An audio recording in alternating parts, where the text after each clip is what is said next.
Никола Груевски и неговите неколкумина соработници мора да се помират со новата реалност. Владимир Талески ќе го добие заслуженото. Секој кој се огрешил пред законите и работел на штета на граѓаните ќе одговара.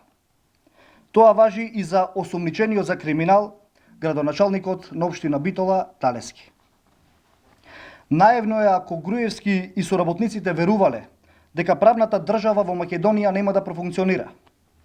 Дека нема да дојде моментот кога тефтерчето на Јанкуловска ќе почне да ја губи моќта, што впрочем и се случува. Дека нема професионално да проработи специјалното јавно обвинителство, формирано со целосен политички консензус, вклучувајќи ја и поддршката од Груевски и ВМРО-ДПМНЕ.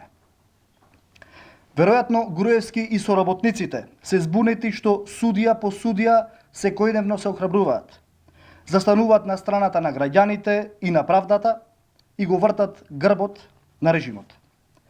Но назад нема.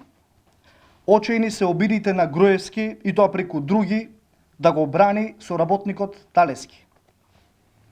СРСМ не го натера екс-министерот за финанси Зоран Ставревски да го нарече Владимир Талески криминалец и да потврди дека цената за превозот на учениците во Битола е 10 пати повисока од реалната. СРСМ не го убеди ниту Зоран Илиовски, актуелен пратеник од ВМРО-ДПМНЕ, кој гласаше за законот за специјалното јавно обвинителство, да каже дека Владимир Талески не сработил ништо во својот мандат. Целата јавност ги слушна лично. Жално е што сега самиот Илиовски му дозволува на Груевски да го понижува со контрадикторни изјави со кои очигледно мора да излегува на пресконференции.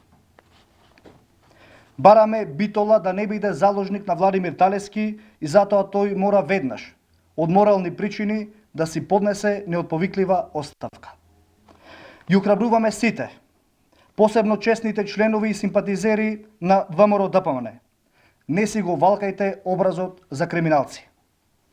Правдата на голема врата доаѓа за сите нас кои искрено си ја сакаме државата и тоа е веќе незапирлив процес.